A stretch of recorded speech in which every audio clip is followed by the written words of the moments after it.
జై శ్రీరామ్. మీ అందరికీ కూడా చూస్తున్నారు కదా పూజ. 22వ తారీఖున మనందరము కూడా శ్రీరాముణ్ణి శ్రీరామ జయరామ జయ జయరామ అనుకుంటూ పూజించి శ్రీరామ రామ రామేతి అనే శ్లోకాన్ని చదువుకుంటూ శక్తానుసారం పానకం వడపప్పు చలివిడ నైవేదన చేసి స్వామి వారిని దీపధూప నైవేద్యాలతో పూజించినటువంటి వారికి కష్టములు నష్టములు బాధలు ఉండవు. Gautam neuro care brain stroke migraine fits brain and spine surgeries కి బెస్ట్ న్యూరో సర్జన్.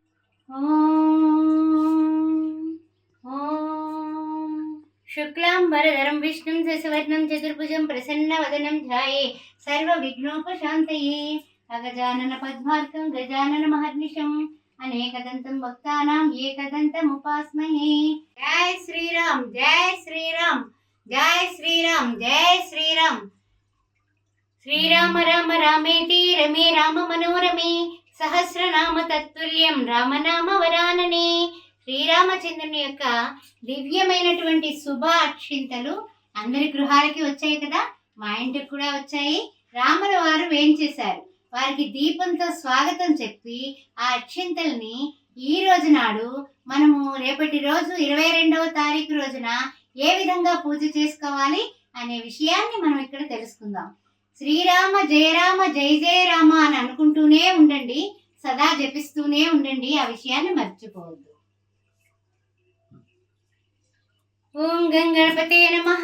ఏకదంతాయ విద్మహే వక్రతుండాయ ధీమహి తన్నో దంతి ప్రచోదయాత్ అని వినాయకుడిని పూజ చేసుకుని వినాయకుడికి కాస్తంత నైవేద్యం కూడా పెట్టుకొని గణానాన్త్వా గణపతి కుంభవామహి అని పటికి బెల్లం ముక్క చక్కగా నివేదన చేసుకుని ఆయనకి 3 సార్లు ప్రణాయ స్వాహ పనాయ స్వాహ ఉదానాయ స్వాహ సమానాయ స్వాహ అనేసి ఆయనకు నివేదన చూపించి ఆ వినాయకుడి పూజ అనంతరం పసుపుతో చేసుకోవచ్చు. వినాయకుడిని విగ్రహం ఉంటే కనుక మన పూజా మందిరంలో విగ్రహాన్ని ఇక్కడ మనం వినియోగించుకోవచ్చు.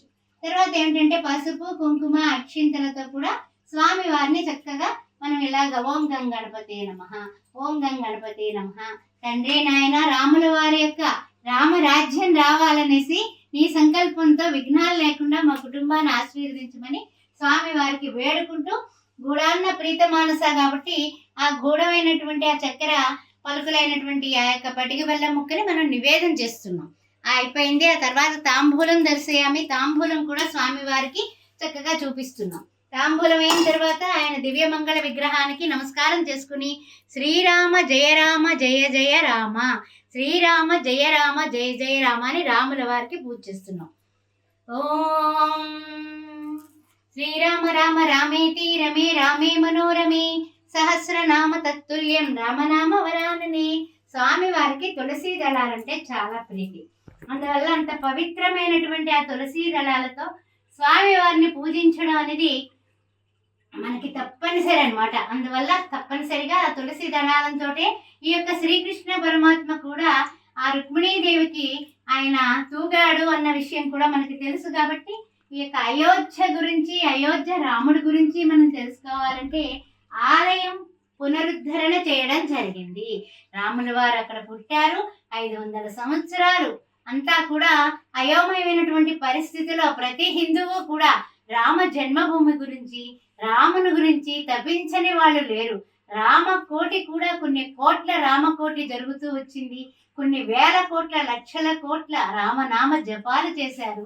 అలాంటి జై శ్రీరామ్ జై శ్రీరామ్ శ్రీరామ జయ రామ జయ జయ రామ అని అనుకుంటూ కోదండ రామ దశరథ నందన రామ దయాసాగర రామ దశముఖమర్ధన రామ ఓ దైత్య కులాంతక రామ లక్ష్మణ సేవిత రామ లక్ష్మి మనోహర రామ జై శ్రీరామ్ జై శ్రీరామ్ అని అనుకుంటూ చక్కగా పుష్పాలతోటి ఆ తర్వాత చక్కగా మనకి ఈ తులసి దళాలతోటి అంటే తులసి మాలలతోటి కూడా మనం స్వామి వారిని చక్కగా అర్చించుకుందాం. అర్చించుకున్నట్లయితే కనుక స్వామి వారి దివ్య అనుగ్రహం మన కుటుంబ సభ్యుల మీద పూర్తిగా కూడా ఆయన యొక్క అనుగ్రహం వచ్చి మనందరము కూడా ఆయువు ఆరోగ్యము కలిగి అష్టైశ్వర్యాలతో ఎంత వైభవపేతంగా ఈ యొక్క దీపాల అలంకరణ చేసుకున్నామో ఆ విధంగా 5 దీపాలు వెలిగించడమే కాదు, ఎన్ని దీపాలు వెలిగించినా కూడా మనకి కనుల పండగ ఈ రోజు.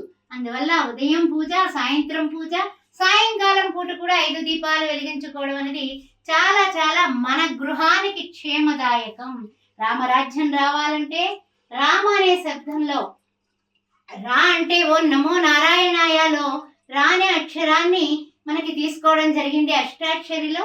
అదే విధంగా మా అనే శబ్దాన్ని ఓ నమ శివాయ అనే ఆ యొక్క ఏ మంత్రము రాదు, ఏ విధమైనటువంటి మంత్రాలు లేవు. అక్షింతలు కూడా కొన్నే వచ్చాయి, ఎక్కువ అక్షింతలు లేవు. మరి ఎలాగా అంటే కనుక వచ్చినటువంటి దివ్యమైనటువంటి అక్షింతలని చక్కగా మనము ఇప్పుడు చూడండి మన ఇంట్లో అక్షింతలతో కలుపుకున్నాము. కలుపుకోవడం వల్ల అక్షయమయ్యాయి అక్షింతలు, అంటే క్షయము కానిది అక్షింతలు. అందువల్ల శ్రీరామ జన్మభూమి కార్యక్రమంలో కొన్ని వేల మంది కరసేవకులు ఈ యొక్క రామ జన్మభూమి అనేటటువంటి తత్వంతో శ్రీరామ జయరామ జయ జయ రామ అని మనకి అందరూ కూడా రామ జన్మభూమి ట్రస్ట్ వాళ్ళు ఈ అక్షింతల్ని శ్రీరామ శ్రీరామ అంటూ చక్కగా చక్కటి అక్షింతల్ని మనకి పంపించారు.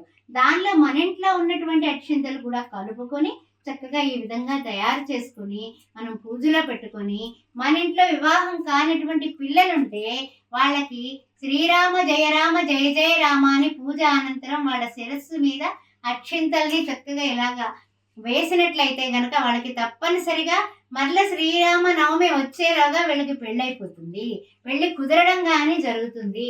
ఈ విషయాన్ని గుర్తుపెట్టుకోండి. రామాయ రామభద్రాయ రామచంద్రాయ వేదసే అనే మంత్రాన్ని చదువుకోవడం కానీ శ్రీరామ రామ రామేతి రమే రామ మనోరమే సహస్రనామ తత్తుల్యం రామనామ వరాన్ని దశరథ నందన రామ దయాసాగర రామ దశముఖమర్ధన రామ దైత్య కులాంతక రామ లక్ష్మణ సేవిత రామ లక్ష్మి మనోహర రామ అని స్వామివారి పాదాల దగ్గర పుణ్యాక్షంతలు సమర్పించి పుణ్యాక్షంతలు మరలా మనము ఈ విధంగా కళ్ళకద్దుకుని శిరస్సును ధరించడం అనేది మన కర్తవ్యం. అందువల్ల రాముల వారిని ఎవరైతే ప్రార్థిస్తారో, రామనామ జపం ఎక్కడైతే జరుగుతుందో, శ్రీరామ అనేది ఎవరైతే రాస్తారో రామకోటిగా తప్పనిసరిగా రామ అనుగ్రహం ఉంటుంది, రామ కుటుంబంగా ఉంటుంది. ఐకమత్యానికి ప్రతీక శ్రీరామచంద్రుడు రామో విగ్రహాన్ ధర్మ అన్నారు. రాముడు ఎక్కడ ఉంటే అక్కడ సీత లక్ష్మణ సేవిత ఆంజనేయ స్వామి ఉంటాడు.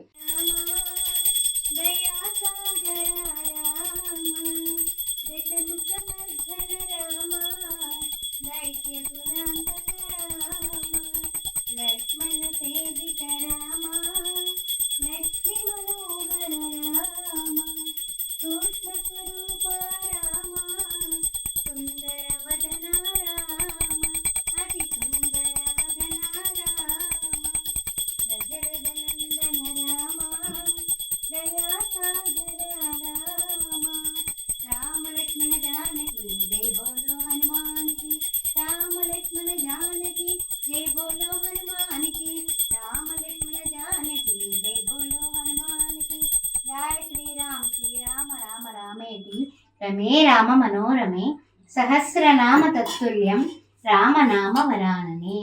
జై శ్రీరామ్ జై శ్రీరామ్ శ్రీరామ జయ రామ జయ జయ రామ. అందరూ కూడా హారతి కళ్ళకత్తుకోండి. జై శ్రీరామ్ జై శ్రీరామ్ జై శ్రీరామ్ జై శ్రీరామ్. అన్ని రకాల ఆనందాలు మీ గృహాల్లో కలిగి సకల సంపదలతోటి అష్టైశ్వర్యాలతోటి పిల్లా పాపలతో మీరు ఆనందంగా ఉండాలని శ్రీరామచంద్రమూర్తిని వేడుకుంటూ జై శ్రీరామ్.